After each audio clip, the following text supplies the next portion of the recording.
Joey's very kind indeed. He likes when he's out, he's got a bit of money, he will buy the grandchildren, he will buy them presents, sweets or little presents. And he's always buying things or flowers, and he gets on very well with children. He loves children, he loves to play with them because obviously sometimes that is like his own age, in his own age. Nan is an excellent mother and an excellent wife. There's no doubt about it. I wouldn't have nobody else but Margaret. Margaret was married before to Ronnie Sheard, and they found out when he was about 3 or 4 years of age that he wasn't learning properly, etc. And he had a penicillin injection, what put him into a massive fit, and then since then, obviously, he's had fits. I just think myself, the government and places like that don't really look in to see what needs are needed for people like Joey and other children that are out there. He's autism and he's a bad epileptic. Just a normal, routine young girl. Waitress, cashier, cleaner. Lived at home in my grandfather's house with my mum and my dad, my older brother, my older sister and my younger sister. Just a normal life, going to school. We weren't rich or anything like that. We did normal things, like going out to play, went to school, left school, got a job. Well, a few jobs.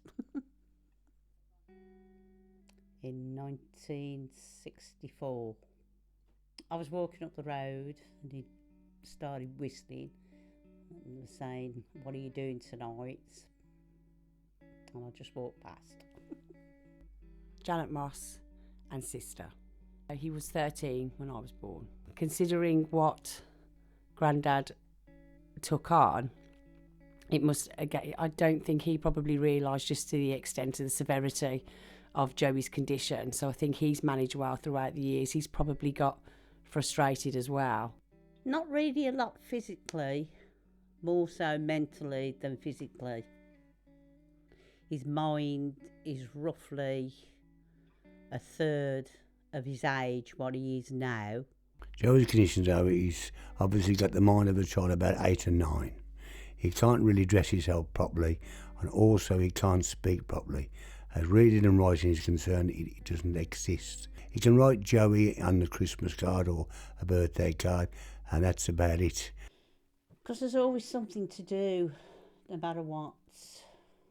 You've always got to be there 24 hours. If he has seizures, there's got to be somebody there with him all the while. You can't really let him go out to go shopping or go down the road on his own because he has really got no road sense. And if he walked over, he could get knocked down. And that, so you've always got to be aware. Joey's favourite thing is Elvis Presley.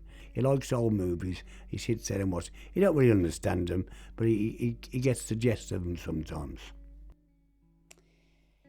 2013. My heart stopped overnight. When your mind's always on the run, sort of thinking, you know, what's going to happen and one thing and another. And then you worry. But she's had a pacemaker fitted, and lately she hasn't been too bad, touch wood, etc. She as long as she takes things easy and don't do too much, she's all right. But she carries on no matter what, and she still does the housework and the cooking. She needs a break from him sometime because otherwise she's got him 7 days a week, and these places at the moment are being closed down by this stupid government. They think they can do without these places and put them in special places. It doesn't work like that. But at one time, we used to have a carer come to the house, a young lad who was a bit of a punk rocker, but used to take Joey out the pictures, etc., and take him shopping and things like that, look after him. But that all stopped. It was a volunteer worker, so it just fizzled out. But apart from that, he doesn't have no one to come to the house. He did have a girlfriend once at the centre, but he didn't take much notice. He just used to bring it. She's come to the house, quite a nice looking girl actually, but she was okay. She was quite a nice looking girl, and he had her for 2 or 3 years, I think. She'd come to the house and sit with him sometimes, etc. But apart from that, that was about it. That's the only one he's ever had. I don't think people are aware of all these conditions, and I don't think anybody can ever empathise until they're put in that situation. I think people do judge as well. They see it from the outside and often label that person who does have learning disorders as being naughty or being defiant. Some people, like my friend once, Murray Scoochie, he was a bit frightened of Joey because simply he was different. Because Joey being different, some people cannot cope with that. But you see, you didn't know about autism till I'd say the past 15 years. Before that, it was never known. It was just that you were mental impaired. Nanny didn't get her pension till she was 70 odd years of age, and then as soon as she got her pension, they took the care allowance off her. But you still got to look after your child no matter what. Because you still have to pay if he goes to respite or if he needs anything, or you have to pay some, because that money is to help you to pay people to look after him while you do things. Well, you don't get it anymore, but you still have to pay. So hyperactive, estranged. Got to be attention, top of attention, not once, all the while. When we first went with her, met her, she was lovely.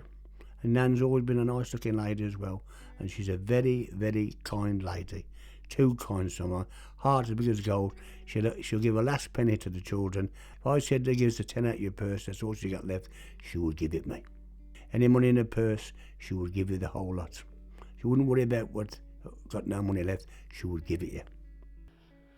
I think it's put a lot of strain on her. She hasn't really shown it at times, just what exactly it's done, because she's just got on with it. Nan is very much like that, just has dealt with it in her own way and just exactly done that, just got on with it. Remember that it's a child with difficulties and not a child who's being difficult.